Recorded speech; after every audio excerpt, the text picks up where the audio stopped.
Son nom résonne aujourd'hui dans le monde entier. Volodymyr Zelensky. Un nom qui, pour des millions de personnes, est devenu synonyme de courage, de défi et de résilience. L'incarnation d'une nation en lutte pour sa survie. L'image est gravée dans la mémoire collective. Celle d'un homme en treillis militaire, au cœur de sa capitale assiégée, refusant de plier face à l'une des plus grandes puissances militaires du monde. Sa phrase, devenue légendaire, « Je n'ai pas besoin d'un taxi, j'ai besoin de munitions », a fait le tour de la planète, transformant en une nuit un président au bilan jusqu'alors contesté en une icône mondiale. Du jour au lendemain, il est devenu le David affrontant Goliath, le visage de la résistance d'un peuple entier.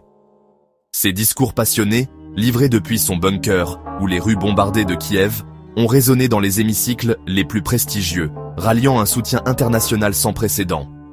Il a su trouver les mots, les références historiques, le ton juste pour toucher le cœur de l'opinion publique occidentale. Pour beaucoup, il est le leader que l'histoire attendait, un Winston Churchill du XXIe siècle. Mais cette image, si puissante, si parfaitement calibrée pour l'ère des réseaux sociaux, est-elle le reflet fidèle de l'homme, ou la performance d'une vie? Car pour d'autres, Volodymyr Zelensky n'est pas un homme d'État né de l'adversité, mais un acteur qui a trouvé le plus grand rôle de sa carrière. Un maître de la communication qui sait mieux que quiconque comment façonner un récit, comment jouer avec les émotions et comment se présenter sous son meilleur jour devant les caméras du monde entier. Cette critique, souvent balayée comme de la propagande ennemie, puise pourtant sa source dans un passé unique pour un chef d'État. Avant de diriger un pays en guerre, Zelensky était l'un des comédiens et producteurs les plus célèbres d'Europe de l'Est. Sa société de production, Kvartal 95, était un véritable empire médiatique qui produisait des émissions de télévision, des films et des spectacles humoristiques à succès, souvent satiriques envers le pouvoir en place. Il a passé toute sa vie d'adulte à comprendre comment captiver un public, comment créer des personnages attachants et comment vendre une histoire. Une expertise qui, selon ses critiques, fait de lui un manipulateur politique redoutable. Et puis, il y a cette coïncidence troublante, presque prophétique. Dans sa série télévisée la plus populaire, Serviteur du peuple, il incarnait Vassil Holoborodko, un simple professeur d'histoire propulsé à la présidence de l'Ukraine après qu'une de ses tirades anti-corruption est devenue virale. La fiction a rejoint la réalité avec une précision déconcertante lorsque, quelques années plus tard, l'homme qui jouait le rôle d'un président outsider est devenu un véritable président outsider, en nommant son parti politique du même nom que sa série. La question se pose alors, où s'arrête le personnage et où commence l'homme? La persona du président de guerre n'est-elle que le prolongement du rôle qu'il a perfectionné à l'écran?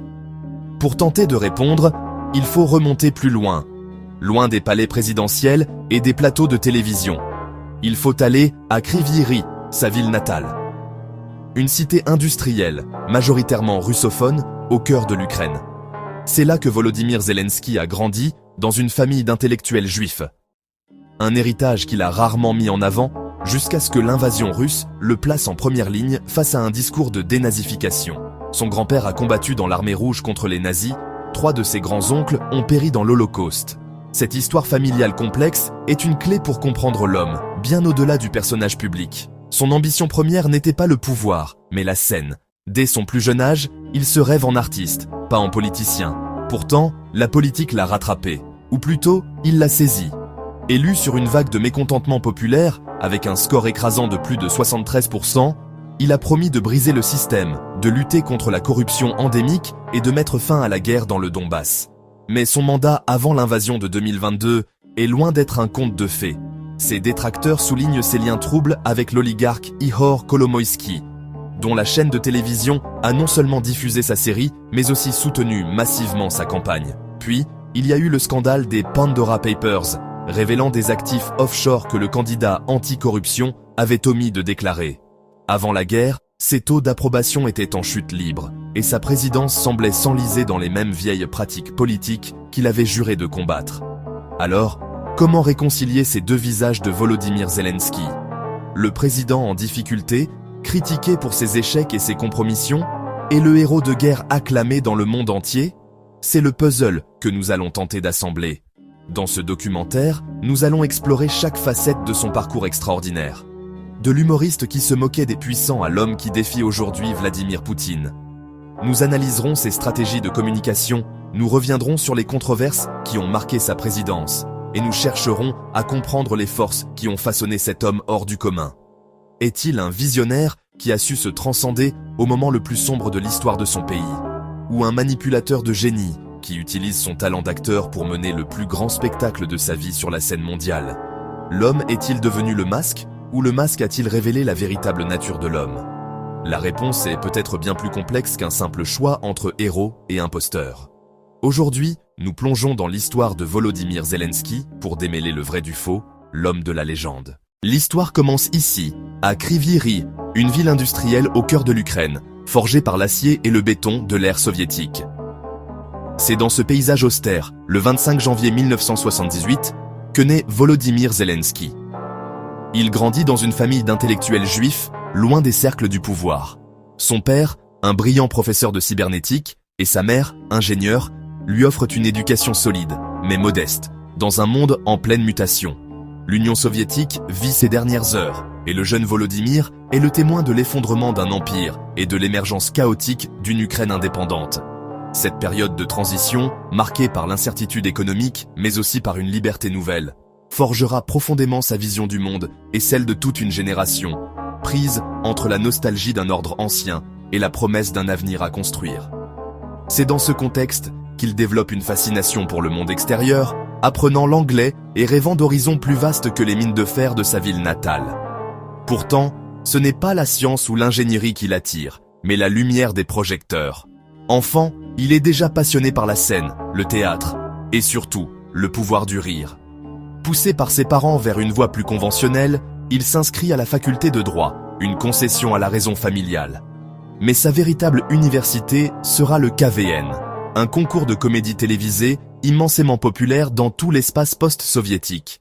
Véritable institution, le KVN est plus qu'un simple divertissement. C'est une pépinière de talent, un lieu d'expression où l'humour devient un outil pour décrypter la société. C'est là que Zelensky fait ses armes.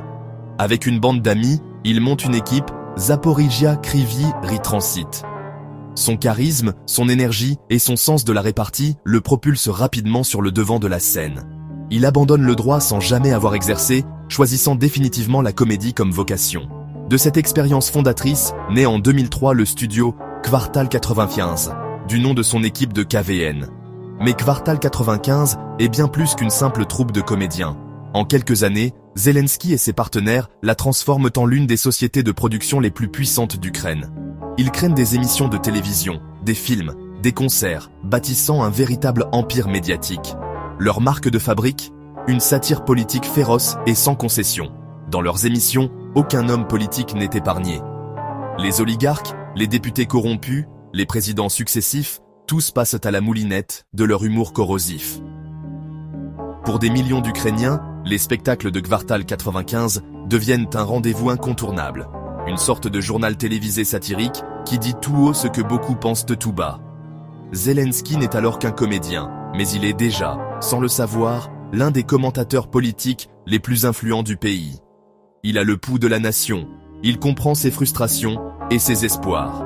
En 2015, cette expertise de la satire politique atteint son paroxysme avec le lancement d'une série télévisée qui va changer son destin, Serviteur du peuple.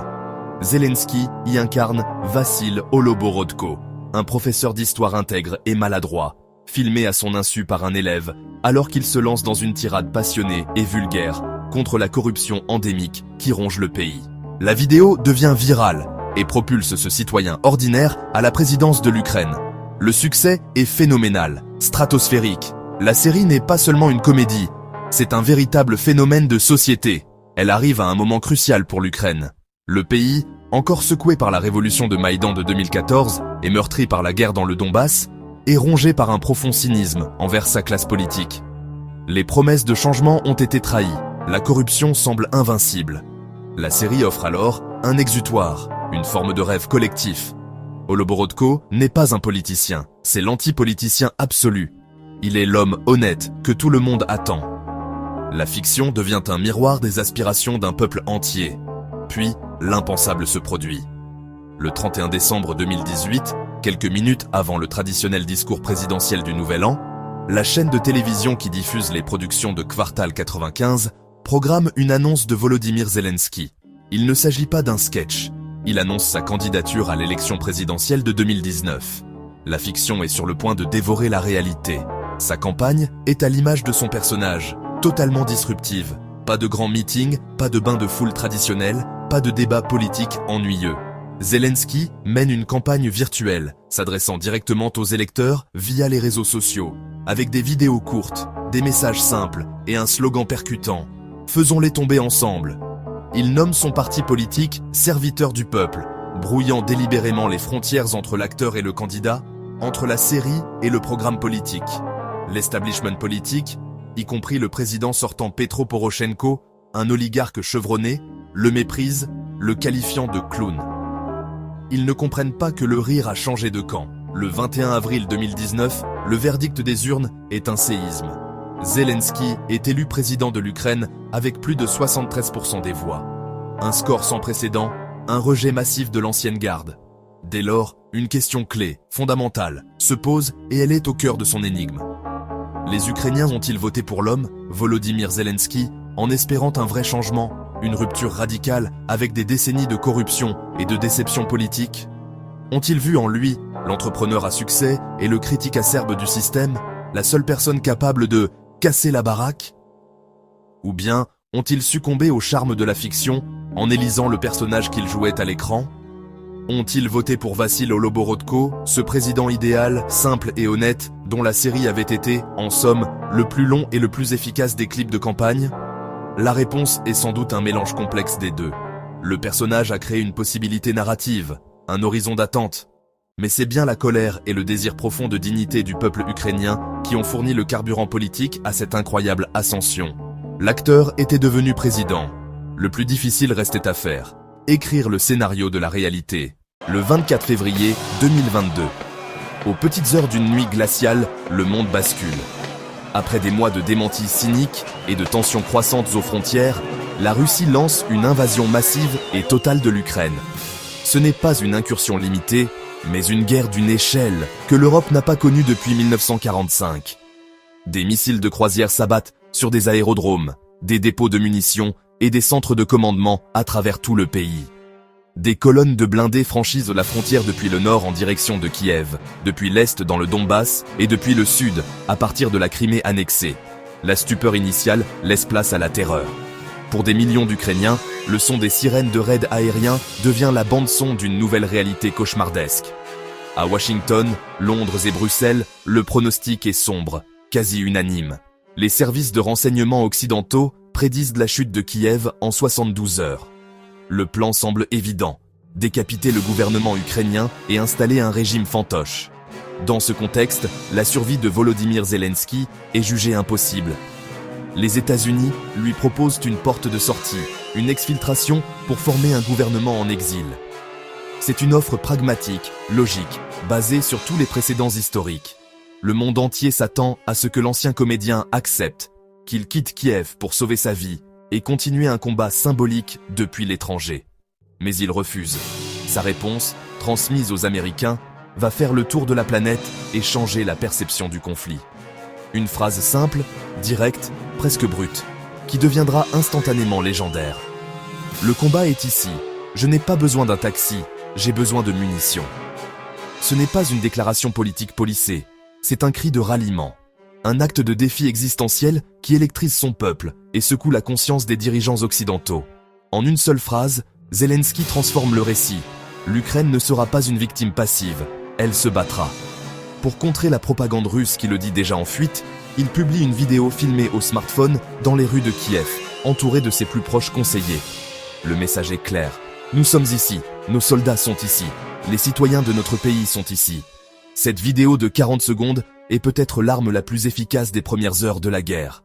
Elle rassure les Ukrainiens, ridiculise le Kremlin et prouve au monde que le leadership du pays est intact et déterminé. L'acteur qui jouait un président à la télévision est mort cette nuit-là. Un chef de guerre est né.